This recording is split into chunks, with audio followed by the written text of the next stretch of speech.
It is time now. I have counted the votes for your last Raven AC in the video, Season 3. We had a lot of votes this season, so much that we got a ton of ties. So instead of naming a bunch of tight spots, there's no ranking. These ACs are all winners. Get hyped up. We have the top 6 ACs of your last Raven AC in the video, Season 3. The first AC I want to talk about now is Javelin, made by Derpy1109.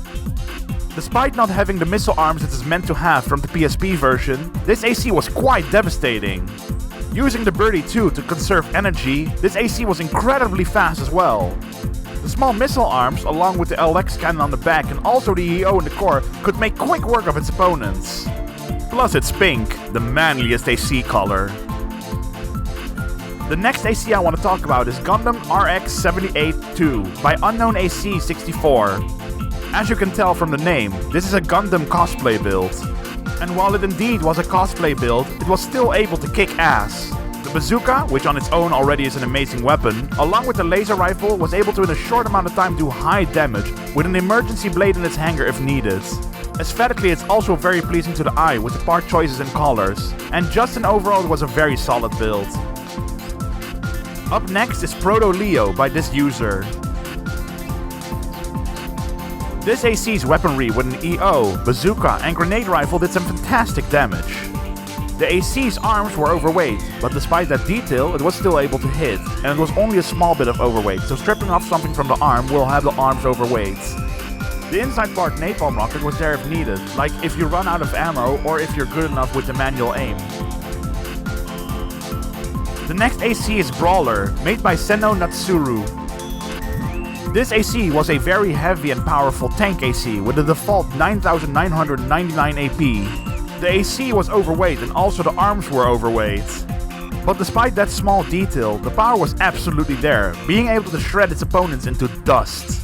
The laser cannon on the back has super low ammo but amazing damage. So if used up first and then stripped off, you have addressed your overweight problem at least. And the linear gun can stun opponents while the bazooka keeps hammering on its opponent. The fifth AC is Camellia, made by Debunkzk. This was a very fast, lightweight AC with a surprising high amount of AP. The machine gun along with the rifle were able to do consistent damage while the speed was high enough to evade attacks with a hidden blade in the hanger just in case. The lockbox was pretty huge, which really helps out a fast AC like this. The speed was enough to pretty much circle its opponent while it was trying to turn around to retaliate. The final AC here is a Yonder by Alex Dev. This reverse joint lag fast AC was very energy conservative, even while using a laser-based weaponry. The booster, despite being a decently hot booster, made practically no heat while boosting. The extension was there just in case you managed to run low on energy after all, but the damage from the laser weaponry along with its EO was so good that I was surprised with how fast Rimfire died. Despite being so fast, it still had a good 9000 AP to fall back on. We have now concluded the winners of Season 3. Quite a lot of votes were made this season, and it was an exciting season with loads of amazing ACs. It was hard to pick a clear winner with so much ties, which shows how good this season was. I hope everybody enjoyed this countdown, and I hope the next season will be just as good.